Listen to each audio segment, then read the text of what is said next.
Vamos entonces a empezar el análisis. Primero, el día en que hizo Yahvé Dios la tierra y los cielos.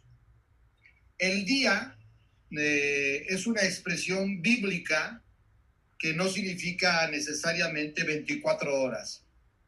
Sirve como una alusión a el tiempo salvífico por excelencia. Cuando los profetas hablan del día de Yahvé, el día de Dios,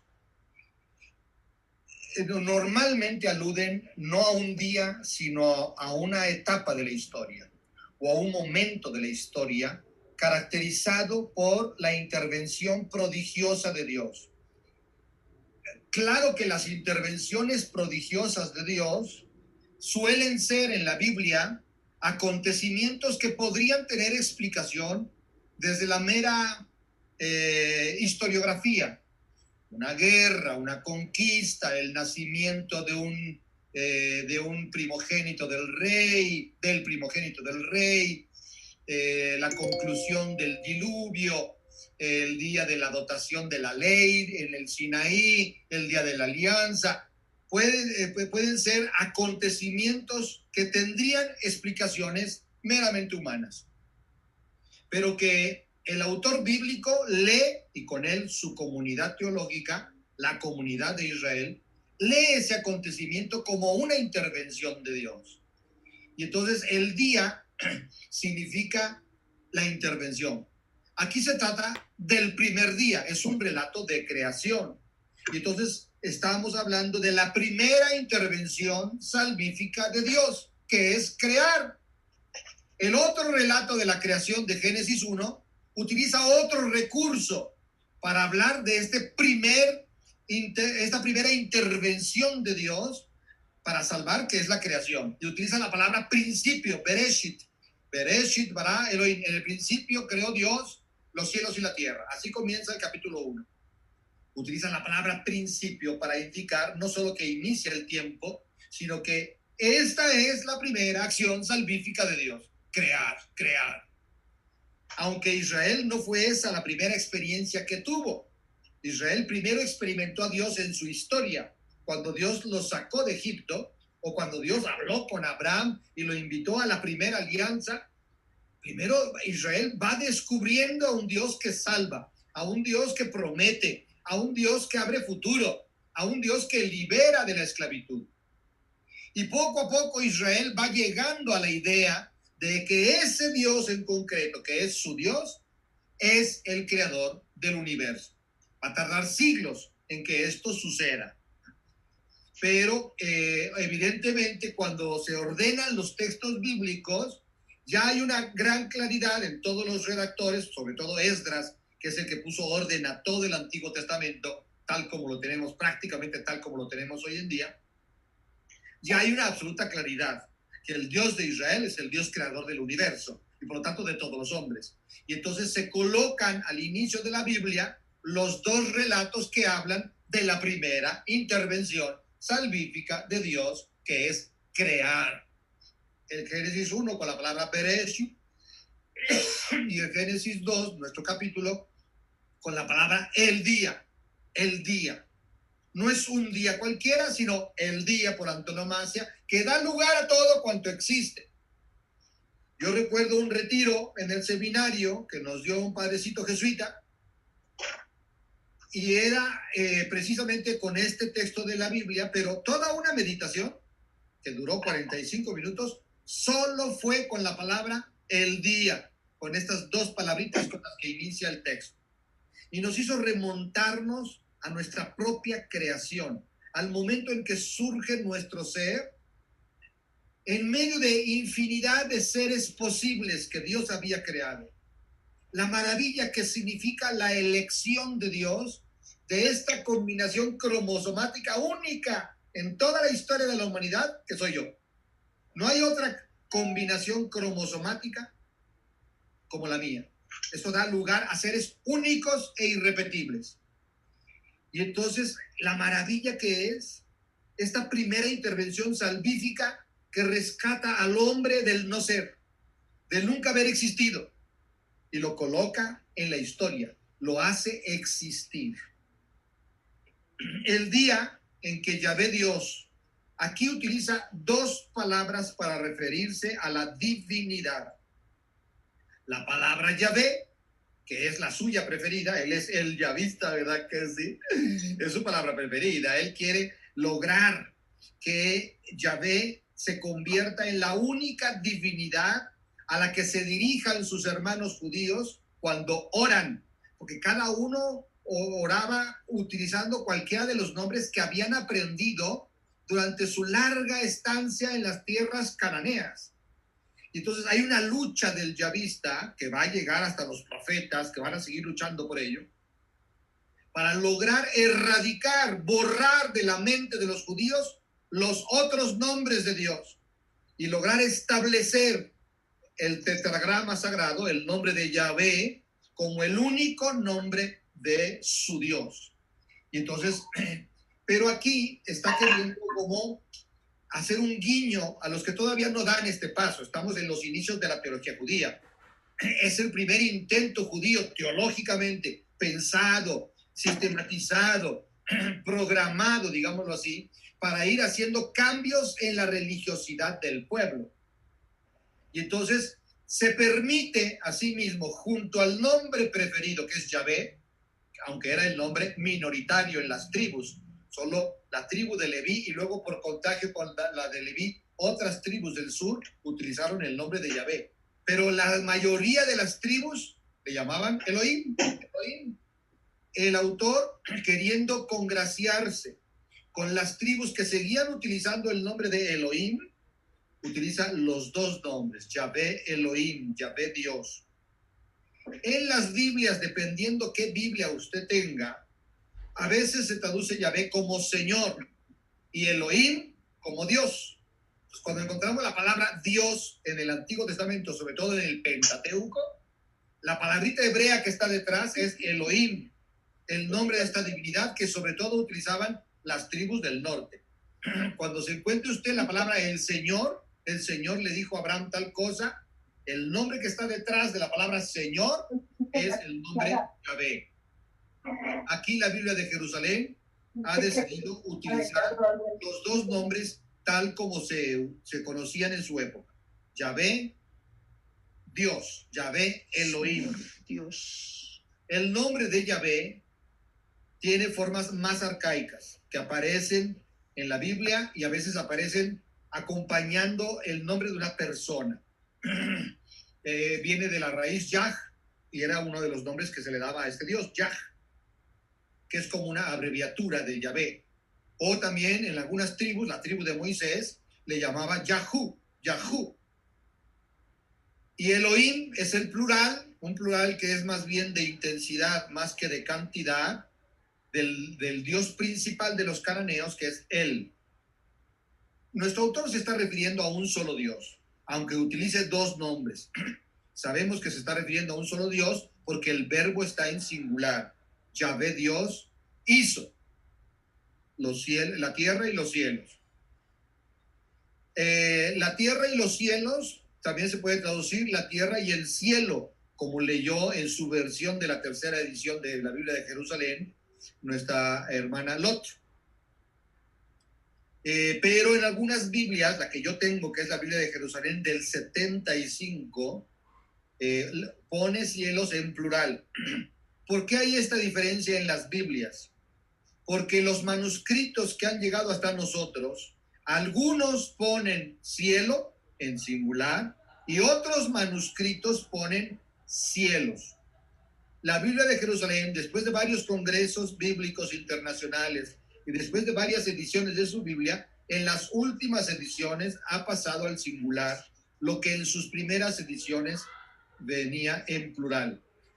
Porque al principio siguió una corriente documental, una corriente de papiros, y después se adscribió a otra corriente.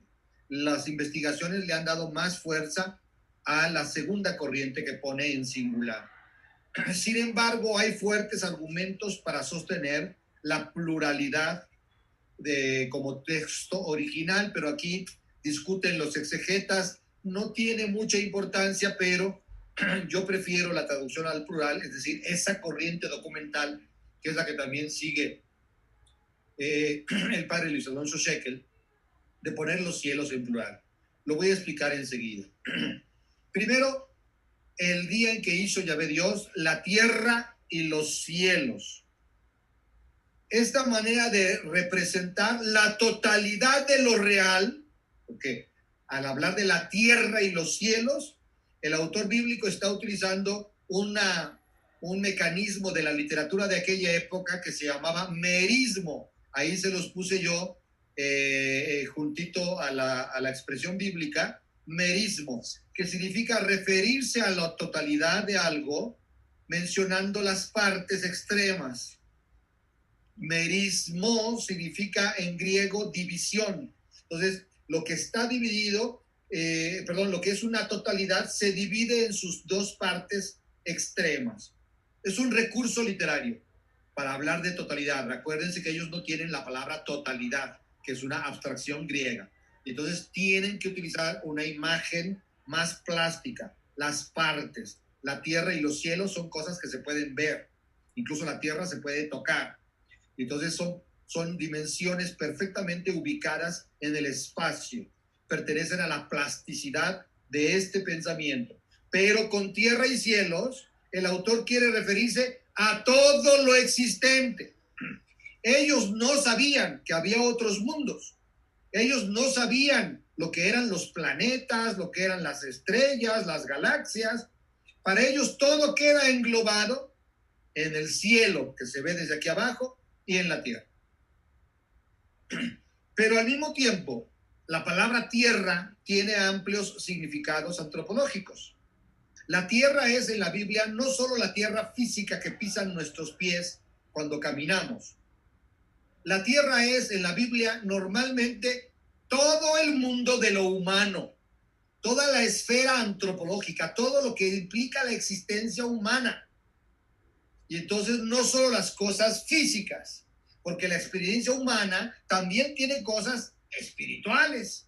Y en la medida en que sea una experiencia humana, eso se llama tierra.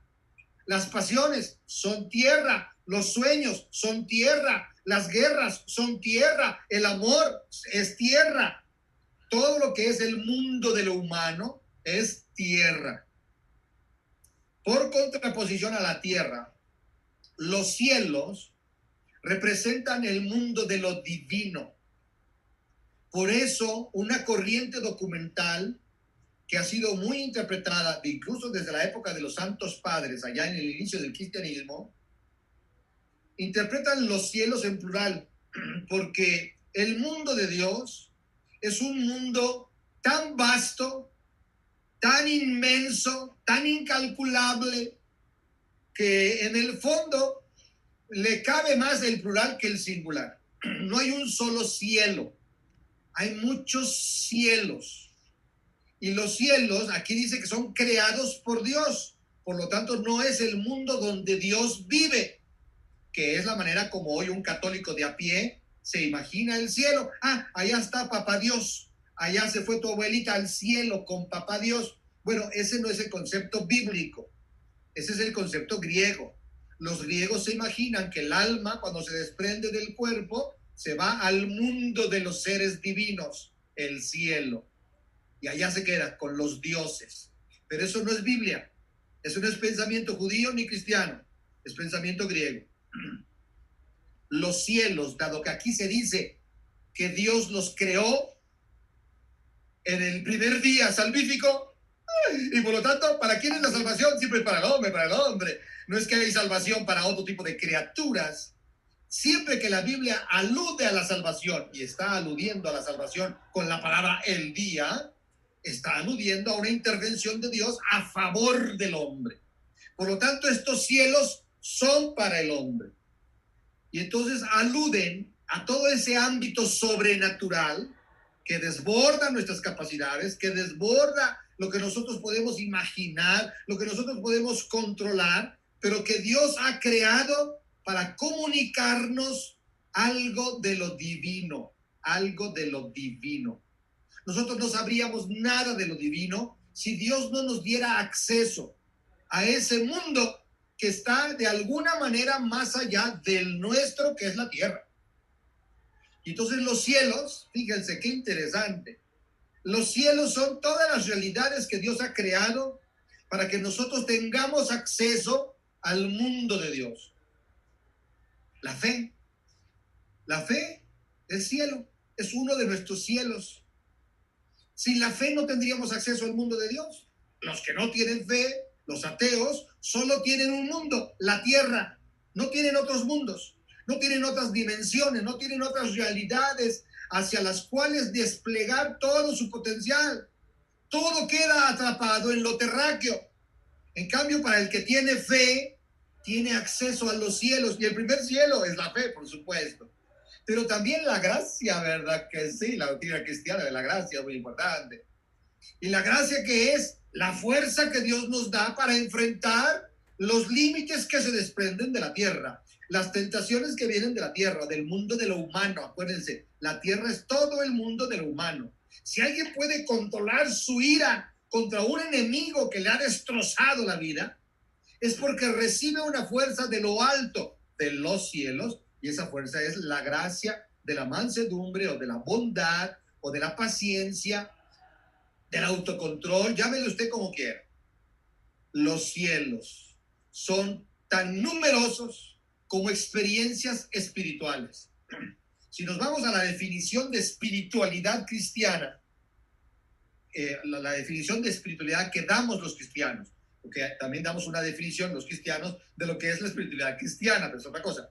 La definición cristiana de espiritualidad es el modo concreto como una persona se apropia el dato de la fe. Esa es la espiritualidad definida por los cristianos. El modo concreto como cada persona se apropia el dato de la fe. Y por el dato de la fe usted abarque todo lo que significa la fe. La revelación, la moral, la relación con Dios, la relación con el otro, pero vivida desde la fe, los sufrimientos de la vida, el dolor, la enfermedad, la muerte, la manera como cada uno de nosotros se apropia el dato de la fe que ilumina todos los espacios de la existencia humana. Esto se llama espiritualidad. ¿Cuántas espiritualidades cristianas hay? Pues tantas como cristianos, porque cada cristiano se apropia de una manera concreta y única el dato de la fe. No hay una sola espiritualidad cristiana, hay millones de espiritualidades cristianas, porque cada uno tiene una forma específica de apropiarse el dato de la fe. Bueno, eso, espiritualidad cristiana, es otro de los cielos. Es decir, realidades que Dios posibilita, que Dios abre para el hombre, de manera que el hombre no se vea atrapado solo en las coordenadas de la historia, la tierra, sino que se vea además catapultado hacia las coordenadas de la metahistoria, más allá de la historia, los cielos, el mundo que Dios ha creado para el encuentro con su criatura máxima, que es el ser humano. Muy bello, esta manera de comenzar el relato es ya de una gran teología y de una gran fuerza evocadora, porque ya de entrada se nos presenta a nosotros mismos como criaturas bidimensionales. Pertenecemos a una dimensión que es la tierra, pero por acción de Dios, y cada uno de nosotros puede ubicar el día de la acción de Dios en su propia historia en que comenzó su fe. Puede ser cuando la abuelita me enseñaba Padre Nuestro, la Ave María, puede ser. O puede haber sido más tarde, quizás para la primera comunión. O quizás en la juventud, cuando un maestro dijo algo en un salón y pácatelas. Y empezaste a creer en Jesús, qué sé yo. Cada uno de nosotros podría y debería, para gozo de su corazón, ubicar el día en que creó Dios para él una tierra nueva y unos cielos. Una tierra que realmente pueda ser humana para él. Y unos cielos que abren posibilidades infinitas para su propio desarrollo.